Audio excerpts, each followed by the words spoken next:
A noite de 3 de maio de 2007, num tranquilo aldeamento turístico na Praia da Luz, Portugal, tornou-se um dos mistérios mais assombrosos dos tempos modernos.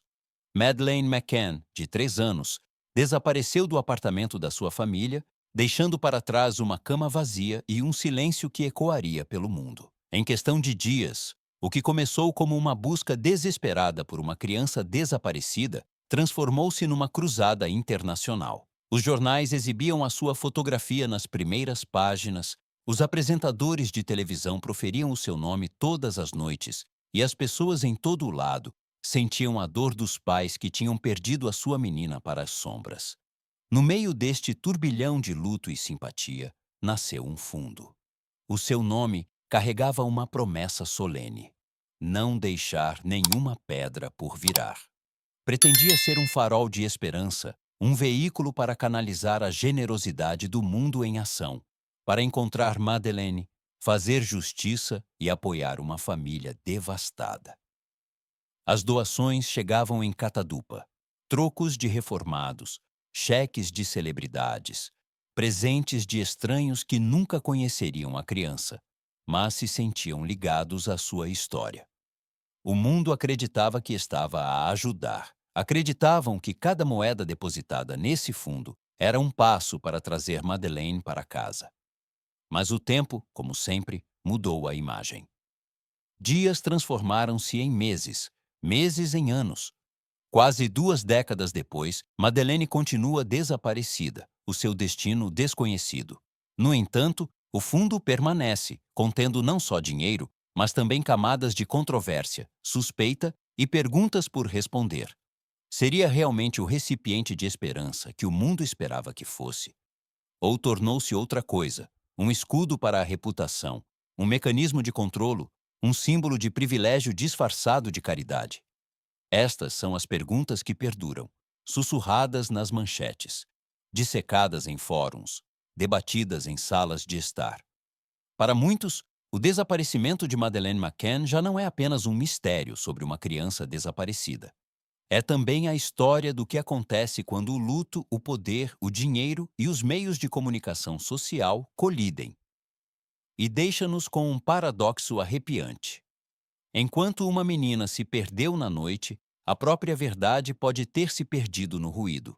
Apenas 12 dias depois do desaparecimento de Madeleine, Kate e Jerry McCann apareceram perante as câmaras e anunciaram a criação de um fundo. A rapidez do seu lançamento foi notável, um esforço que foi emocional, cuidado e notavelmente bem apresentado para uma família em crise. Mas houve um detalhe que muitos perderam na altura. O fundo não foi constituído como uma instituição de caridade registrada. Em vez disso, foi estabelecido como uma sociedade por cotas privada em Londres. No papel, isto pode ter parecido uma tecnicalidade menor. Na realidade, mudou tudo. No Reino Unido, as instituições de caridade que existem para benefício de um único indivíduo não podem obter o estatuto de caridade. Ao registrar-se como empresa, os McCann evitaram a supervisão rigorosa da Charity Commission, o organismo nacional encarregado de garantir a transparência e a responsabilidade. Isto significava, sem auditorias obrigatórias, sem obrigação pública de divulgar despesas detalhadas e sem organismos de controlo independentes a fazer perguntas difíceis. O fundo, portanto, ficou livre para operar numa zona cinzenta. Legalmente válido, mas opaco para aqueles que doaram tão generosamente. O conselho de administração refletia esta insularidade.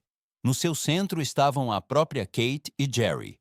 Ao seu lado estavam aliados de confiança.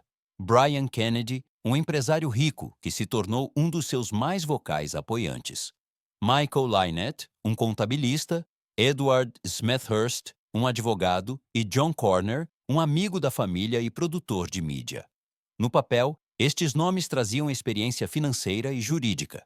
Na prática, garantiram que o controlo nunca saísse do círculo íntimo da família. Cada decisão sobre para onde o dinheiro foi, quanto, a quem e para que fim, permaneceu nas mãos de pessoas ligadas emocionalmente, pessoalmente e reputacionalmente ao resultado.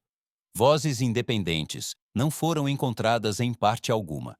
Entretanto, as doações continuavam a chegar. Apenas no seu primeiro ano, o fundo angariou quase 1,85 milhões de libras.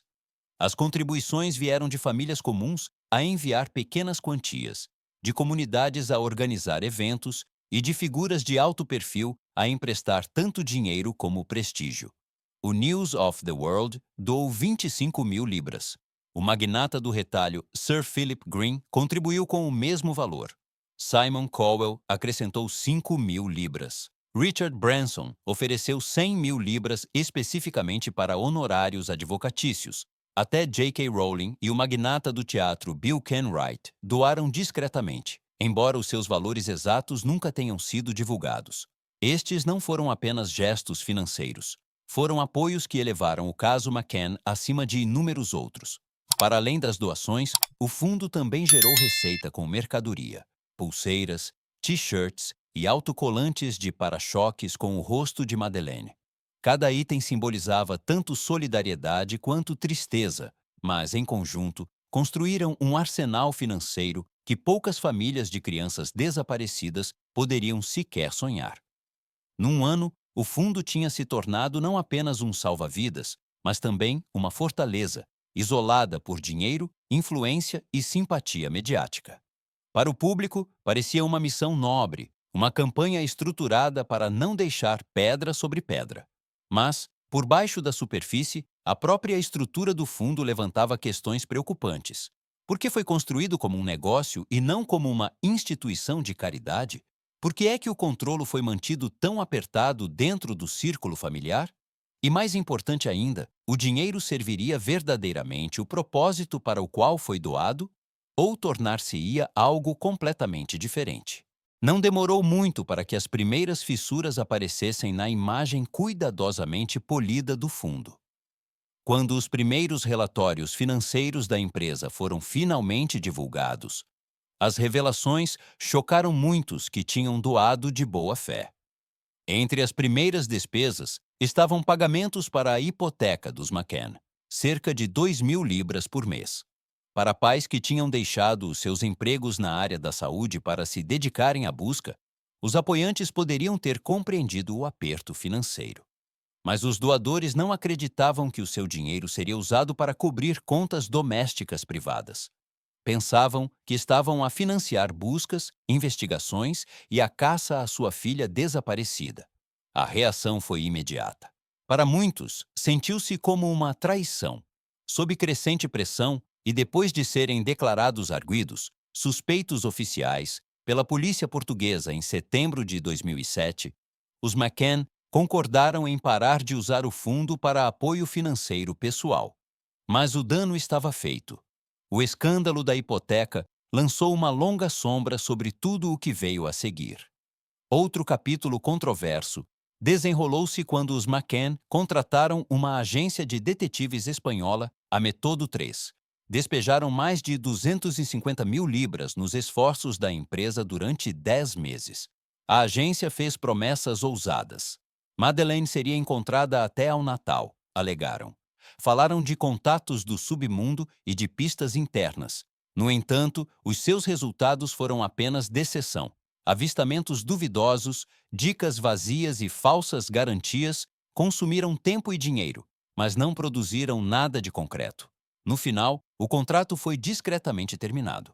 Os doadores ficaram indignados. 250 mil de libras desaparecido e nem uma única nova pista para mostrar.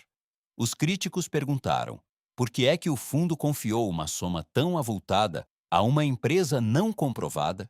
Por que é que não houve a devida diligência, nenhuma consulta com especialistas reconhecidos? As relações públicas depressa se tornaram outro foco de controvérsia. Apenas no primeiro ano, o fundo gastou mais de 80 mil libras em campanhas mediáticas, cartazes, anúncios de jornal e apelos televisivos por toda a Europa.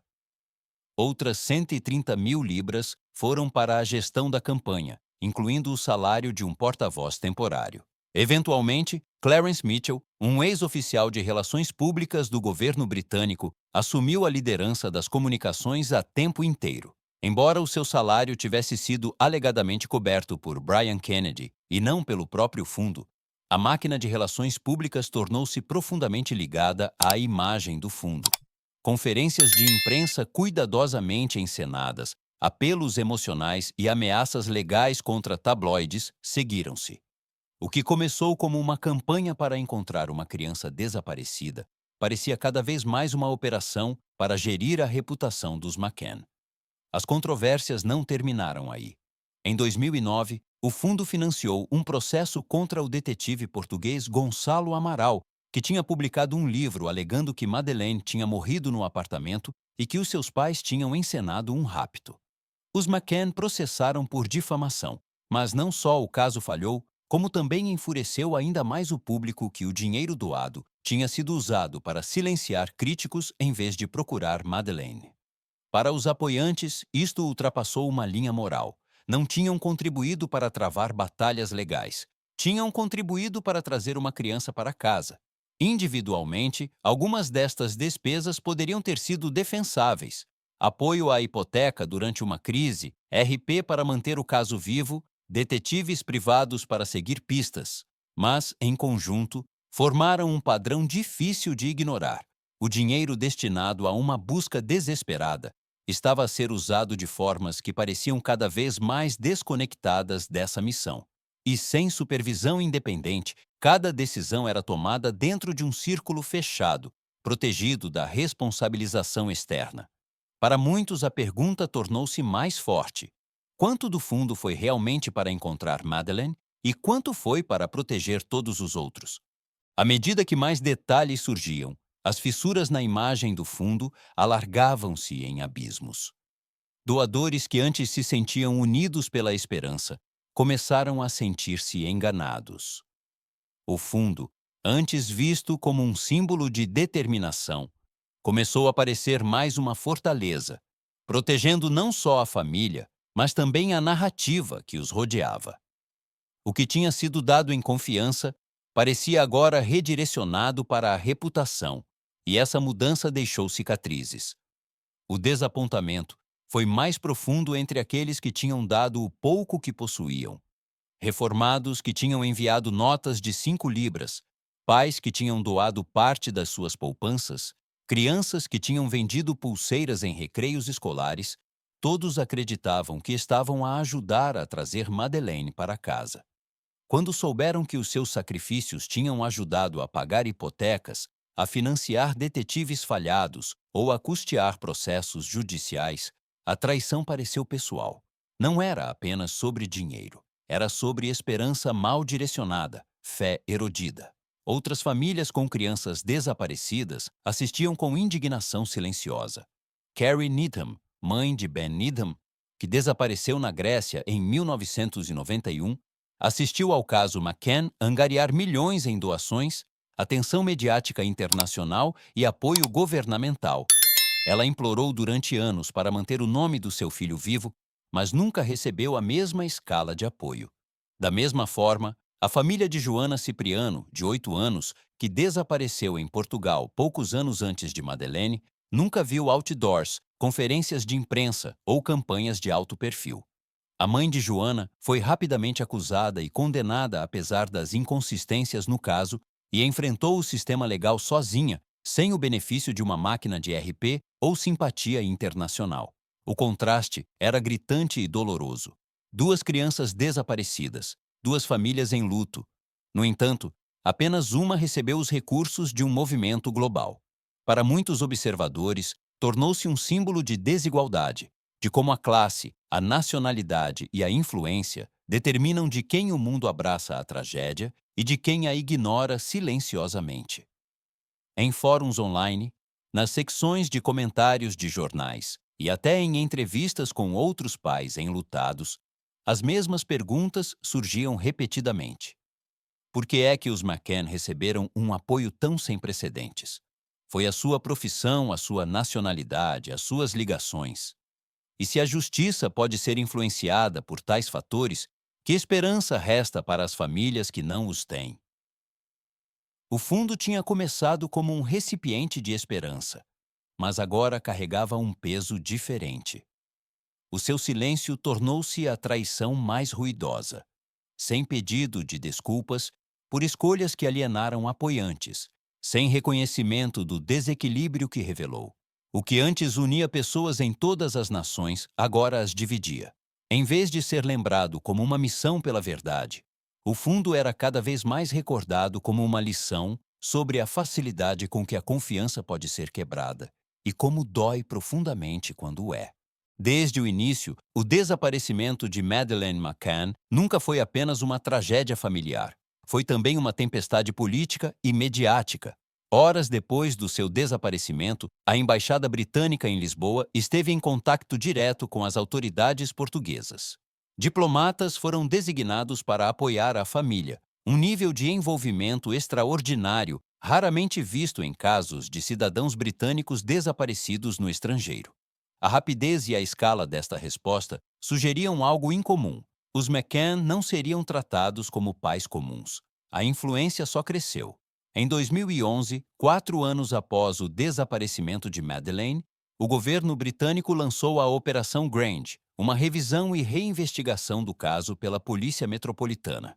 Ao longo dos anos, consumiu mais de 13 milhões de libras em fundos públicos, um montante inigualável por qualquer outra investigação de criança desaparecida no Reino Unido. Para colocar isso em perspectiva, a operação custou mais do que várias investigações combinadas de terrorismo e homicídio. No entanto, apesar da despesa assombrosa, nenhum avanço definitivo jamais surgiu. Para muitos, isto levantou questões desconfortáveis. Por que é que este caso, em particular, exigiu recursos tão extraordinários? Era puramente sobre encontrar uma criança desaparecida? Ou era também sobre preservar a imagem da Grã-Bretanha, sobre projetar a sensação de que o governo estava a fazer tudo o que era possível para proteger os seus cidadãos? Os críticos argumentaram que a Operação Grange se tinha tornado tanto um gesto de relações públicas quanto uma operação policial, um símbolo destinado a tranquilizar o público em vez de produzir resultados. Ao mesmo tempo, a máquina de relações públicas da família trabalhava incansavelmente. Com Clarence Mitchell, um ex-oficial de imprensa do governo, ao leme, a narrativa dos McCann foi cuidadosamente gerida. Apelos emocionais, declarações cuidadas e briefings de imprensa estritamente controlados enquadravam-nos não só como pais em luto, mas também como vítimas de falhas institucionais e crueldade mediática. Vozes dissidentes, particularmente as de investigadores portugueses, foram descartadas ou desacreditadas. A linha entre justiça e imagem esbateu-se até ser quase impossível separar as duas. A disparidade era clara. Enquanto famílias como os Needham lutavam para pagar até mesmo cartazes básicos, os McCann viajaram internacionalmente. Madrid, Amsterdão, Berlim, Washington, D.C., para manter viva a história de Madeleine. Estas viagens foram estratégicas, concebidas para manter a simpatia global e a atenção dos meios de comunicação. Mas também sublinhavam uma verdade arrepiante. A influência, não apenas a inocência, determina quais tragédias o mundo recorda. Para os McCann, esta máquina de política e media ofereceu isolamento. Para outros, simbolizava a exclusão. Quando a justiça começa a parecer um tapete vermelho, disponível apenas para aqueles com contatos, visibilidade e recursos, o público não pode deixar de perguntar. O jogo está viciado antes mesmo de começar. O resultado foi um paradoxo. Os McCann foram retratados como vítimas ideais, educados, articulados, respeitáveis. No entanto, o próprio privilégio que os elevou também gerou suspeitas. Foram protegidos por causa de quem eram ou por causa do que realmente aconteceu? E nas sombras dessas perguntas sem resposta, a confiança no sistema erodiu ainda mais.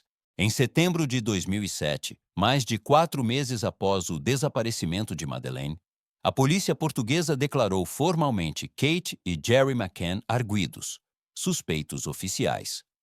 Para um mundo que tinha estado a observar com simpatia, o anúncio foi chocante. Como poderiam pais em luto tornar-se subitamente suspeitos no caso da sua própria filha? No cerne da suspeita estava uma controvérsia forense.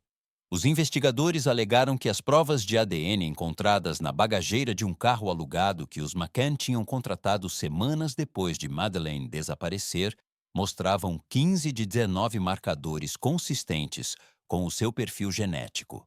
Inicialmente, isto parecia ser um avanço, uma ligação potencial, que sugeria que o corpo de Madeleine tinha sido movido. Mas quando o Serviço de Ciência Forense do Reino Unido analisou as amostras, concluiu que as provas eram demasiado complexas e degradadas para serem conclusivas. Não podiam nem corresponder definitivamente a Madeleine, nem excluí-la. Para as autoridades portuguesas, no entanto, a incerteza reforçou as suas suspeitas. Juntamente com o facto de Kate McCann ter recusado responder a 48 perguntas da polícia durante um interrogatório de 11 horas, por conselho dos seus advogados, a suspeita aprofundou-se. Para muitos, o seu silêncio sugeria evasão. Em contraste, Jerry McCann respondeu a todas as perguntas. Mas o contraste entre os dois alimentou uma tempestade mediática que retratou Kate como secreta, fria ou pior. Os tabloides agarraram-se a cada detalhe, desde a forma como Kate se comportava durante as conferências de imprensa, até a ausência de lágrimas visíveis durante os apelos televisivos. Narrativas inteiras foram construídas com base em estereótipos sobre como uma mãe em luto deveria comportar-se. No imaginário público, a suspeita tornou-se teatro e a linha entre facto e especulação esbateu-se para além do reconhecimento. No entanto, o caso contra os McCann nunca se solidificou. Em julho de 2008, os procuradores portugueses levantaram o seu estatuto de arguido, citando falta de provas. Nenhuma acusação foi apresentada, nenhum julgamento ocorreu. Oficialmente, estavam livres de suspeita. Extraoficialmente, as dúvidas persistiam. Até hoje, o casal nunca foi formalmente exonerado. Foram ilibados pela ausência de prova, não pela presença da verdade. Anos depois, em outubro de 2023, a polícia portuguesa emitiu um raro pedido de desculpas público à família McCann. Admitiram ter gerido mal aspectos críticos da investigação original, falhando na proteção do local do crime, negligenciando o protocolo-chave e permitindo erros que comprometeram a busca por Madeleine. Enquanto alguns elogiaram o pedido de desculpas como um passo para a reconciliação, outros viram-no como muito pouco, muito tarde. O pedido de desculpas não fez nada para apagar os anos de suspeita ou o dano infligido à reputação dos McCann.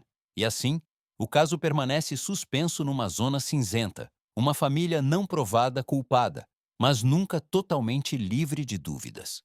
Nesse espaço não resolvido, reside uma das maiores injustiças de todas: o pesado fardo da suspeita, que perdura muito depois de as provas terem esfriado. Quase 2 décadas se passaram desde a noite em que Madeleine McCann desapareceu, e, no entanto, o seu caso permanece um dos mistérios mais duradouros do crime real moderno. O fundo criado em seu nome ainda existe, detendo centenas de milhares de libras, mas não trouxe a resolução que tantos um dia acreditaram que traria. O que começou como um símbolo de esperança tornou-se um símbolo de divisão, levantando questões difíceis não só sobre este caso, mas sobre a própria justiça. As lições são desconfortáveis. Primeiro, a transparência importa. Os doadores não deram apenas dinheiro, mas fé, acreditando que as suas contribuições estavam a ajudar uma busca desesperada por uma criança. Quando essa confiança foi redirecionada para hipotecas, detetives falhados, batalhas legais e gestão de reputação, o dano foi mais do que financeiro. Fraturou o laço entre a compaixão pública e a responsabilização privada. Uma vez quebrado, esse laço é quase impossível de reparar. Segundo, o privilégio molda os resultados. Os McCann, como médicos de classe média com ligações mediáticas e apoio político, receberam níveis de ajuda e atenção que outras famílias de crianças desaparecidas só podiam sonhar. As histórias de Ben Needham e Joana Cipriano destacam a disparidade. Ambas eram crianças perdidas, mas as suas famílias careciam dos recursos, das redes ou da imagem que inspiraram a simpatia global. A justiça, em teoria, é cega. Na prática, muitas vezes vê o estatuto, a nacionalidade e o poder com demasiada clareza. Terceiro, a percepção pode sobrepor-se à verdade. Os meios de comunicação social, com os seus ciclos implacáveis de suspeita, absolvição e manipulação, desempenharam um papel tão central neste caso como qualquer laboratório forense ou oficial de polícia. Manchetes e conferências de imprensa remodelaram a opinião pública de formas que nenhum tribunal conseguiria. Os McCann nunca foram condenados, mas também nunca foram verdadeiramente ilibados. Em vez disso, ficaram suspensos numa narrativa escrita não pela lei, mas pela percepção. E finalmente a lição mais dolorosa de todas. Madeleine continua desaparecida. Por todo o dinheiro, toda a influência, todas as manchetes e investigações, a única verdade que mais importa nunca foi respondida. Para onde foi ela? O que aconteceu naquela noite em Portugal? O caso de Madeleine McCann não é apenas uma história sobre uma criança perdida. É uma história sobre a fragilidade da confiança, o alcance do privilégio e o silêncio que surge quando a justiça falha. Força-nos a confrontar uma questão assombrosa. Se a verdade pode ser tão facilmente obscurecida pelo poder e pela percepção, como podem as famílias comuns alguma vez esperar encontrá-la?